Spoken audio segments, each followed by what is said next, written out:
देखिए, प्लान बहुत सिंपल था। प्लान ये था कि आज देश में उपराष्ट्रपति चुनाव को लेकर मतदान हो रहा है। 5 बजे तक वो मतदान चलना है। उसके बाद 6 बजे वोटिंग शुरू हो जाएगी और जो नतीजे हैं वो सबके सामने आ जाएंगे। लेकिन बगल ही के देश में जिस तरीके के हालात इस वक्त दिखाई दे रहे हैं, वहां की तस्वीर आप तक पहुंचाना बहुत जरूरी है। और सिर्फ तस्वीर नहीं, ये खेल कुछ और है क्या? ये जो कठपुतली का खेल चल रहा है, इसके धागे कहीं और जुड़े हैं क्या? आप जानते हैं, कल से भारत के साथ सालों से रोटी बेटी के रिश्ते में बंधे नेपाल में ऐप बैन पर ऐसा कोहराम मचा कि वहां के प्रधानमंत्री केपी शर्मा ओली को अपने पद छोड़कर इस्तीफा देकर भागना पड़ा। वहां के वित्त मंत्री को सड़कों पर दौड़ा दौड़ाकर पीटा जा रहा है। पूर्व प्रधानमंत्री शेर बहादुर देवबा, उनकी पत्नी, नेपाल के विदेश मंत्री आरजू राणा देवबा, भीड़ ने हमला कर दिया है। गंभीर रूप से वो जख्मी है, बहुत सारी चोटें आई हैं।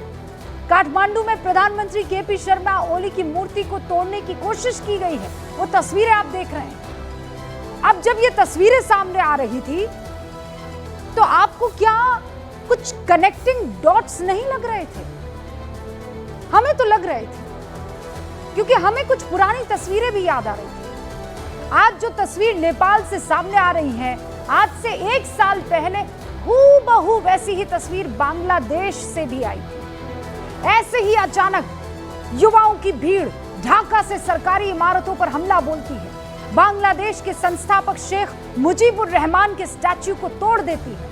बांग्लादेश में आरक्षण को लेकर अचानक सरकार के खिलाफ हिंसा भड़क जाती है। नेपाल में सोशल मीडिया पर बैन के खिलाफ हिंसा भड़की। नेपाल में सरकार को गिराने का पैटर्न लगभग बांग्लादेश जैसा ही।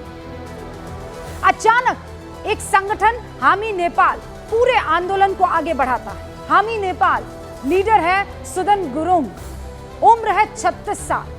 आंदोलन के नेता वो बनकर उभरते हैं, लेकिन ये आंदोलन बार बार वहां के युवा जेन जी कह रहे हैं कि कोई लीडर नहीं है, कोई पार्टी नहीं है, कोई ऑर्गेनाइजेशन नहीं। अब बड़ा सवाल ये है, पहले श्रीलंका, फिर बांग्लादेश और अब नेपाल, और ये सब कहां स्थित है?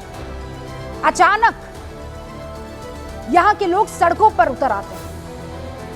अचानक चुनी हुई सरकार के खिलाफ गुस्सा उमड़ आता है।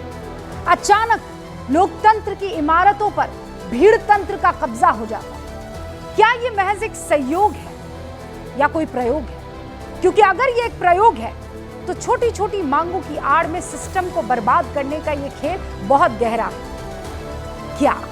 ये सवाल पूछ रहे। और आज गूंज में बड़ा सवाल यही है कि भारत के चारों तरफ जो अचानक प्रदर्शन की आग लगी है, उसके पीछे क्या कोई टूल किट गैंग है? हम समझने की कोशिश कर रहे हैं। सारे खास मेहमान हमारे साथ जुड़ चुके हैं और इस बात को भी हमें ध्यान में रखना होगा कि देखिए, नेपाल में भ्रष्टाचार को लेकर लंबे अरसे से आंदोलन चल ही रहे हैं। गाहे बगाहे सुर बुलंद होते ही रहे। ये कहा गया है कि आम आदमी तो परेशान होता चला जा रहा है, लेकिन ये जितने भी नेता हैं, इनके बच्चे, इनका परिवार एकदम फल फूल रहा, समृद्ध हो रहा। ये सब ट्रेंड कर रहा था। और ये आप ये जो अभी इस वक्त तस्वीर देख रहे हैं, ये कुछ देर पहले की तस्वीर है। वहां का एक लोकल चैनल है जिसको आग के हवाले कर दिया है। कौन कर रहा है, क्यों कर रहा है, किस लिए हो रहा है, कब तक होगा, इन सारे सवालों का जवाब तलाशेंगे। शुरू करते हैं गूंज।